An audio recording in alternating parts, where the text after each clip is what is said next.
Black thrips को कैसे control करें।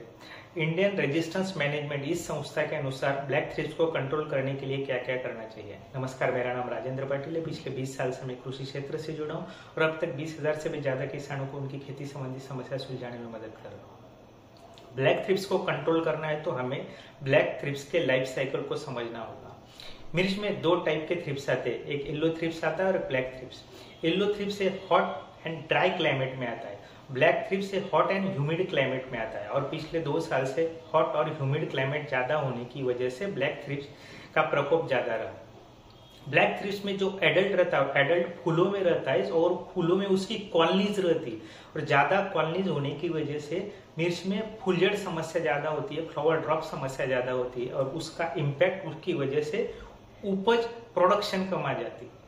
और ब्लैक थ्रिप्स की जो निम्न स्टेज रहती है वो पत्ते के नीचे रहती है और नीचे रह के वो पत्ते का जूस सक करती है, उसकी वजह से पत्ते ऊपर की तरफ मुड़ जाते हैं। इंडियन रेजिस्टेंस मैनेजमेंट इस संस्था के अनुसार अगर हमें ब्लैक थ्रिप्स को 100% कंट्रोल करना है तो सबसे पहले हमें डीप फ्लोइंग करना पड़ेगा। उसके लिए जो एडल्ट और प्यूपा जो जमीन में स्टेजेस है वो खत्म हो जाएंगे। सेकंड जो हमें केयर लेनी है तो एक ही मोड ऑफ एक्शन का पेस्टिसाइड 2 से ज्यादा बार हमें इस्तेमाल नहीं करना है। तीसरा, 90% फार्मर ब्लैक थ्रिप्स के लिए ऊपर पौधे के ऊपर छिड़काव करते हैं। अगर ब्लैक थ्रिप्स को हमें कंट्रोल करना है तो उसकी जो 2 अवस्था जो जमीन में रहता है, एक प्री प्यूपल अवस्था और एक प्यूपल अवस्था। प्री प्यूपल अवस्था 1 से 2 दिन की रहती है और प्यूपल अवस्था 1 से 3 दिन की रहती है। और अगर हमें पूरा कंट्रोल करना है ब्लैक थ्रिप्स को तो हमें जमीन में जो उसकी 2 अवस्था है उस अवस्था को कंट्रोल करना होगा।